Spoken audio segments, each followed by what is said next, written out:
Hey guys, just wanted to make this quick short showing my Lasius colony. I actually just applied a fluon barrier, as you can see by like the hazy mist here on the glass, to one of my Tar Heel ants' nests, and this stuff actually works really well. I want to try to capture one of these ants climbing on the fluon barrier and slipping, because they've been trying for the past 30 or so minutes now, and it has just worked flawlessly. If you are in debate about fluon, I highly recommend you stop what you're doing and buy some. On Amazon, it is $30 US. There went one. Did you see it in the back? It's $30 US. I will try to remember to put a link in the description. But yeah, this stuff works really well. It's been funny watching the ants try to climb up this and just failing miserably. I just fed them. I feed these ants cut up superworm. I'm going to go ahead and switch this to daylight white so it can kind of focus better. I'm going to try to show the inside of this nest. My desk is a mess as per usual. Look at all of them. These ants are just growing at an insane rate because of what I've been feeding them. Ooh, camera focus please, I don't have a hand.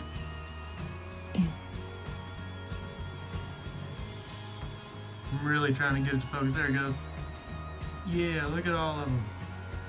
You can actually see both the queens. Oh, my hands are shaking, sorry. You can see both the queens in the very back right corner there.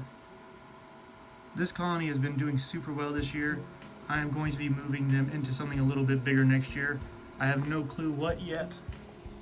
My thoughts are something like the mini labyrinth from Tar Heel ants, or even just attaching another mini hearth to this nest.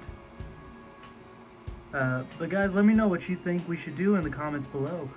These ants are super cool to watch. A lot of people say Lasius are very boring ants. I beg to differ. They're one of my favorite ants to watch, especially because if you can catch them just right whenever they're eating, there's like hundreds of them on whatever you feed them. So I highly recommend, if you can catch a Lasius queen or multiple Lasius queens, I would recommend this be a really good species to start out with. They are very fast. This is Lasius americanus. They're a very fast species, so you do have to keep a really close eye on them, and that is where the fluon comes in handy, because whenever they get into larger numbers, they get a little bit more confident, and they try to all barge out on you all at once. So it's nice knowing that now I don't have to worry about it. Here is what fluon I use. I'm doing this all by hand. I don't have my tripod available right now. It is kind of broken.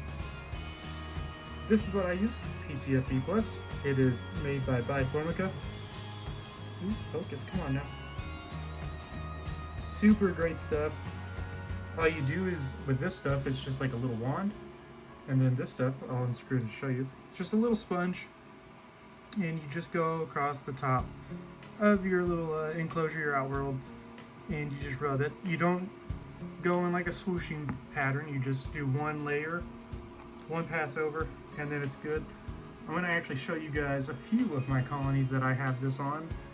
I can't promise that I can catch them falling down like these Lasius ants. These Lasius ants were just super hungry because I forgot to feed them yesterday. So they're very, very active right now. But yeah, guys, I'll try to get footage of my other ants and see if we can catch them falling, or just show you guys what the fluon looks like in there. And yeah, we'll go from there. See you in a bit. So here's my Camponotus discolor. As you can see, I don't think I applied the barrier right at the top on this side and the very back of the outworld. But she's kind of just walking on it like it's nothing. She's kind of slipping, but she's not falling. Either way, this is a good barrier, and it will prevent your ants. Yeah, there she went. It'll prevent your ants from trying to scale the side of the outworld and try to escape. They've never had this, so they are very curious about it. But you can kind of see it on the camera here, how wavy this stuff is and how wavy I got it. But that, you know, it doesn't matter. You just do one really nice layer. The upside of this stuff is if you have the Tar Heel ants mini heart or any of their other nests, it makes the tops a lot easier to come off because it's slippery. So So that's nice. That's an added plus because I don't know about anyone else out there, but I always struggle opening these tops. So that is a plus. I don't have museum glass on this colony. It's going to be kind of hard to show them, but I figured I'd show them off again as good as I can. Yeah, I need to get museum glass for this colony so you can actually see them. But this is my Camponotus discolor. They've been growing really fast. They're about ready to be put on diapause along with my other colonies. So I will be silent on that front with the ants, but I want to try to share video of my leopard gecko, how I take care of him and what I do for him, while all my other ants are in diapause. As you can see, this ant is eating the superworm. It's pretty cool to see. I didn't think that Camponotus discolor would like them, but this has actually been one of their favorite foods out of this crickets and waxworms. You can kind of see the colony down there from up here. It's very hard to tell. I'm using a phone camera because I don't have a good lens for my other camera. So that's my discolor colony. Let's move on. So I actually wasn't going to show my Formica colony, but since I caught a few of the workers out, I never catch them out. Here they are. Ooh, focus, come on now. Yeah, I just fed them superworm.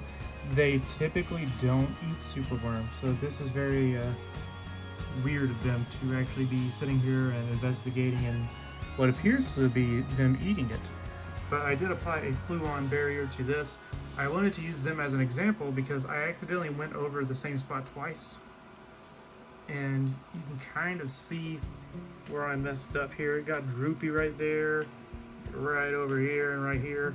It's really hard to tell on camera, and I really can't even see it with me looking at it here in person. Let's see if I turn. No. So yeah, I also kind of globbed it up right there. This colony's doing super well. I'll try to show them. I kind of stressed them out whenever I looked at them earlier. I don't like getting them off of the shelf much because these ants stress super easy. But here they are. Also, they're still struggling to remove the food from their nest, as you can see. So they just glob it up so it gets super moldy and gross. I haven't been able to figure out the best way to get in there and clean it while they're still in it. So if you guys have any tactics on that, please let me know in the comments below. Just look at them, there's so many of them. I'm really pleased with this colony. This has been by far one of my favorite colonies besides my Lasius. Whenever it comes to how fast they've been growing and you know, just their sheer numbers and size.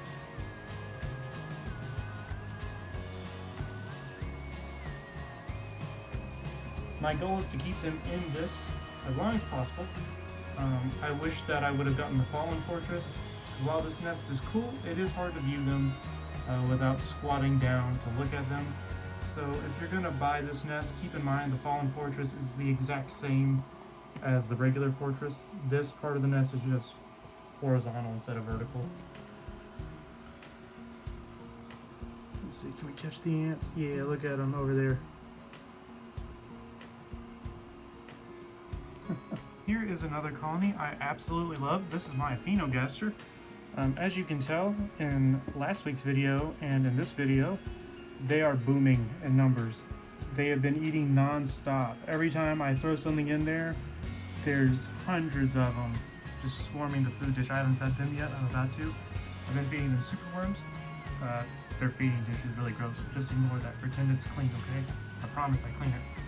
But I applied a fluon barrier here on this one all the way around. But the main reason I did it on this one, I wasn't going to. Let's see if I can find the corner. It's kind of hard to tell again. But yeah, right here, you can kind of see there's a gap between the top. That's my hand. Between the top and the side. See if I wiggle it there, you can kind of see it more. You can kind of see it more on this side. In person, it's a lot bigger than what it looks like on camera. But the ants, I feel like, slide right through that if they tried to escape. So I went on ahead and added a fluon barrier. The cool thing about these ants is I don't really notice them climbing up the glass much. I have seen them do it, so they can do it. But I just never really see them climbing up it. So I really don't think I have anything to worry about with them escaping. Super cool ants to have. This is a Phaenogaster fulva, I believe. I think that's what they were. I can't really remember the subspecies, or the species, rather. But they have been growing really fast. I noticed a really big boom in their numbers whenever I started feeding them waxworms. So if you have an Phaenogaster colony, I highly recommend getting your hands on some waxworms. Like usual with all my feeder insects, I use joshsfrogs.com. Highly recommend them. They are the best, in my opinion. Whenever it comes to feeder insects, not sponsored. Just wanted to give them a huge shout out. I get everything from them whenever it comes to these little guys, food-wise, and everything for my leopard gecko. I get all my stuff from there. So yeah, check them out. So I just moved their food dish, and it really made them angry. And now they're climbing all over the glass. I just wanted to share that. But I did see one try to climb up over the fluon barrier, and it fell down. I think another one actually just fell down on camera there. I noticed that whenever I try to retrieve food and other things from their outworld, it really upsets them. These ants are very aggressive. They were never aggressive before, but now they're monsters. See, they're trying to figure out what in the world's going on. Let's see, will it fall? If it doesn't, I'm going to be very upset. Nope, she turned around. So I actually broke out my macro lens for these ants because they are kind of small. This is my Phaedoli colony. They have not been the best at laying eggs. You can kind of see the one on the top there holding some eggs. But normally, I feel like these ants are supposed to lay a lot more eggs than what they normally, or what they have been. But she's been very slow. It might just be the time of year. There's no telling. Super great colony. Something just fell behind me and it scared me. This colony has been super good though. Let me see if I can get a better shot of them. Yeah, there we go. You can kind of see them a little bit better. This colony's been super good though. Really slow growers. Funny story about this colony, I actually had to merge some workers from another Phaedoli colony that I had because the queen either got too stressed or the workers killed her. I really don't know what happened to her. But the queen died and the workers were just left, so I connected their test tube to this one with this queen, and she was accepted by the workers. It was really cool. So a couple of workers from that colony came over here, and they've just been growing ever since. I normally feed them, focus, come on now. I normally feed them crickets, waxworms, and superworms along with all my other colonies. It's just the easiest food to give them. I noticed I don't actually pay attention to them eating because of where I keep them. It's just really hard to see them on the desk I have them on. So, yeah, this is the Phaedoli.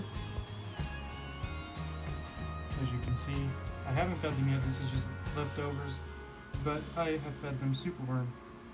Actually, I need to clean them out. I've got them in a Ants Canada test tube portal with a test tube that I found on Amazon. It's not an Ants Canada test tube. But that's going to do it for this video, guys. Thank you for tuning in and checking out this video. It's a little longer than the past videos have been. I tried to do this uncut, not unedited, so you get to see everything as is. So thank you all for watching. Don't forget to like, comment, and subscribe. Let me know what nest you would like to see the Phaenogaster colony in. I am still struggling to decide if I should go on ahead and fork out some money for a Tar Heel ant nest, such as the mini hearth, or if I should just go on ahead and put them in something I already have, like the Anshak Paris or the Anshak Medium Hydro Nest. So please let me know in the comments down below, guys, what you think. My name is Trey. I'm the Tennessee Ant Keeper. Thank you for joining me in this video, and I hope to see you guys in the next one. See ya. See ya. Focus. Come on. Oh, good old cell phone quality.